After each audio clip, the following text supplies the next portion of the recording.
د ولسمشر محمد اشرف غني د فرمان پر بنسټ د هرات ولایت مرکزی محبس څخه د بندیانو د خوشي کولو لړۍ پیل شوه. د هرات ولایت ځایي چارواکي وایي چې د کرونا وایروس خپریدو مخنیوي په خاطر د ولسمشر د فرمان پر اساس دوی د بندیانو د خوشي کولو لړۍ پیل کړي او شاوخوا 1500 بندیان په 2 راتلونکو ورځو کې خوشي کیږي. د هرات ولایت د مرکزی محبس مسؤلین وایي چې په دې محبس کې تر 3000 ډیر بندیان شتون لري چې د کرونا وایروس خپریدو په خاطر د تیرو 24 ورځو راهیسې په بشپړ قرنطین کې دي. نور حال په راپور کې.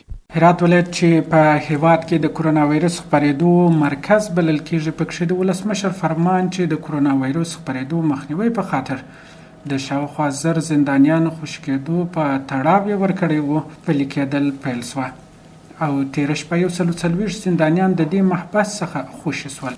د هرات ولایت مقام د ټولنیزو چارو مرستیاله مونسه حسن زاده وایي دوی د ولسمشر د فرمان د هر څه ژر تطبیق په خاطر تېره شپه کار پیل کړي او تمه لري چې 1500 هغه زندانیان چې په دې فرمان کې شاملیږي دوسیه بشپړي او آزاد کړي. ما این روند تطبیق فرمان رئیس صاحب جمهور به خاطر جلوگیری از ویروس کرونا در ولایت هرات فکر کنیم اولین ولایت در سطح کشور که ما آغاز کردیم به خاطر شیوع و مرکز کرونا در افغانستان کار دنبال میکنیم. دیشب هم تا نیمه های شب هیئتی که روی دوسیه از اینا کار میکردم شیشته بودم و دیشب 144 نفر از بند رها شدم.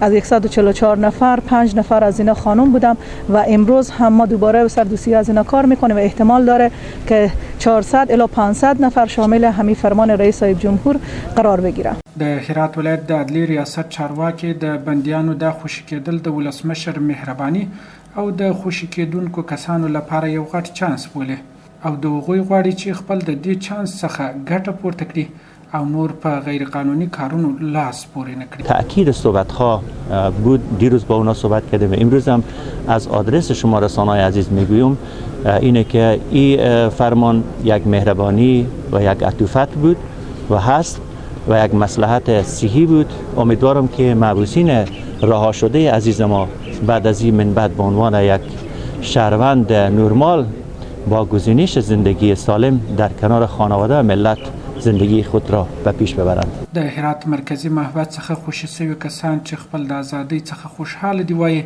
نور به په خلاف کارونو لاس پورې نه کړي او د یو عادي وګړي په څیر به خپل ژوند ته ادامه ورکړي. ما آزاد میشیم و بسیار از دولت هم تشکر میکنیم. دیگه امید داریم که تمام انجمن‌ها آزاد شن بخیر.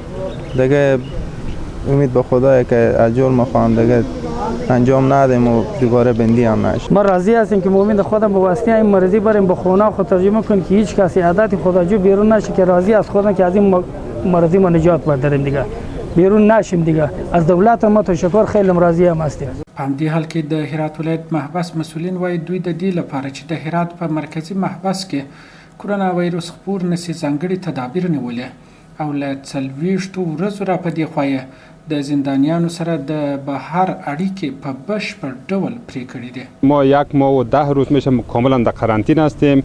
یعنی رابطه بین محبوس و خانواده‌شان مکمل قطع است و ما تدابیری که داریم اینجا یک دبستر ساختیم. قبلا چند روز پیش جناب مطبوعات آمده بود تو افتتاح ساختیم و محبس اوناسی ما یک 4 بستر داریم. اونجا هم آمادگی خود داریم و روزمره هر روز ما تمام اتاقهای محبوسین ضد عفونی می سازیم که خدای ناکرده سرایت نکنه. هرات ولایت کې اوس د 100 په شاوخوا کې کسان په کرونا ویروس اخته دي او د افغانستان حکومت هڅه کوي چې د هغه د خپرېدو مخنیوي په خاطر ټول اړین کارونه ترسره کړي.